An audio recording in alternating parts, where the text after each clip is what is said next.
नेपालको जस्तो जेनजी आन्दोलन रोमानिया भन्ने देशमा 1989 मा पहिल्यै भएको रहेछ, तर त्यसमा अन्तरिम सरकारले घात गरेको रहेछ। कस्तो घात भन्दाखेरि ध्यान दिएर सुन्नु होला, अलि इतिहासका कुराहरू पनि पढ्नुपर्छ, जान्नुपर्छ। चाउसेस्कुको तानासा विरुद्ध ठुलो विद्रोह भड्कियो। युवाहरू र जनताहरूले सडकमा उत्रेर ठुलो प्रदर्शन गरे, विद्रोह गरे, सरकारी भवनहरू कब्जा गरे, आगजनी गरे, संसद भवनलाई पनि उनीहरूले चाहिँ नियन्त्रणमा लिए। नेता कम्युनिस्ट नेताहरूको घर घरमा गएर तोडफोड गरे, आक्रमण गरे, नेताहरू भागे, सरकार ढल्यो। रोमानियामा त्यो बेला सरकार ढल्यो जस्तो नेपालमा अस्ति ढल्यो त्यसै गरेर ढल्यो। त्यसपछि आएर सैनिकसँग समन्वय गरेर अन्तरिम सरकार बन्यो। त्यो अन्तरिम सरकारको नाम के थियो भन्दाखेरि नेसनल साल्भेसन फ्रन्ट भन्ने त्यो गठन भयो। तर त्यो अन्तरिम सरकारले धोका दिएछ।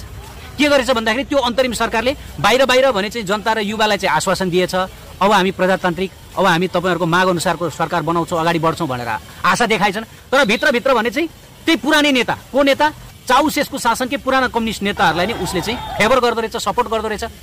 अब सुरुमा स्वतन्त्रता र प्रजातन्त्रको आश देखाएर सरकार त बन्यो, तर बिस्तारै पुरानै नेताहरू फर्किए, पुरानै शैलीमा शासन सत्ता फर्कियो।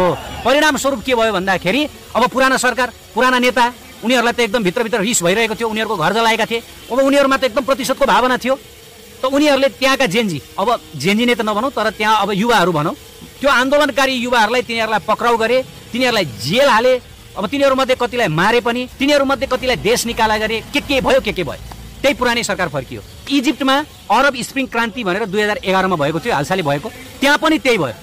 भ्रष्टाचार विरुद्ध युवाहरूले र त्यहाँका श्रमिकहरूले आन्दोलन गरे, त्यहाँ पनि संसद भवन कब्जा गरे, सरकारी भवनहरू तोडफोड गरे, आगजनी गरे। अनि त्यहाँ पनि नेताहरूको घरहरू उनीहरूले आगजनी गरे, नेताहरूलाई कुटपिट गरे, नेताहरू भागे, सरकार ढल्यो। इजिप्टमा है, यो अहिले भर्खर हालसालै भएको। तब युवाहरूले विजय जुलुस मनाए, अन्तरिम सरकार गठन गरे सेनाको समन्वयमा। तर भइदियो के भन्दाखेरि अब त्यो अन्तरिम सरकार जुन सेनासँगको संयोजनमा भएको अन्तरिम सरकारले पुरानै ढाँचाको सरकारलाई ल्याइदियो, अर्थात् पुरानै नेताहरूलाई ल्याइदियो, पुरानै सरकारलाई फिर्ता ल्याइदियो। अब के गरी हेर्नुहोस् है, बडा अचम्म छ कि। त्यही भएर यो विश्वको इतिहास नबुझिकन कहिले पनि यस्ता किसिमका वाहियात बकवास क्रान्तिहरूमा अगाडि बढ्नुहुन्न। म यिनीहरूलाई बकवास क्रान्ति, बेकारमा त्यो छाती थाप्नलाई, त्यो आफ्नो अमूल्य मानव जीवन खेर फाल्नलाई गएको केही पनि होइन। परिवर्तन केही पनि हुने होइन, हुने त्यही हो। हङ्गेरी क्रान्ति पनि त्यही भन्यो। 1956 मा युवाहरूले क्रान्ति गरे, आन्दोलन सुरु भयो, संसद भवन, सरकारी भवनहरू युवाहरूले कब्जा गरे, कम्युनिस्ट नेताहरूलाई धुलाई गरे, कुटे, उनीहरू भागे, अन्तरिम सरकार बन्यो, सुधारवादी सरकार भनेर नाम राखे। तर भइदियो के भन्दाखेरि त्यो अन्तरिम सरकारले पनि त्यही पहिल्यैकै नेताहरूलाई फेभर गर्दो रहेछ।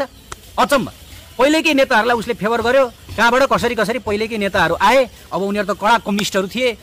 ती जति पनि त्यो आन्दोलन गर्नेहरू, ती जति पनि नेतृत्व गर्ने युवाहरूलाई, तिनीहरूलाई हजारौं आन्दोलनकारीहरू मारे, देशद्रोही राज्यद्रोही बनाएर उनीहरूलाई जेल हाल्यो। हेर्नुहोस् है।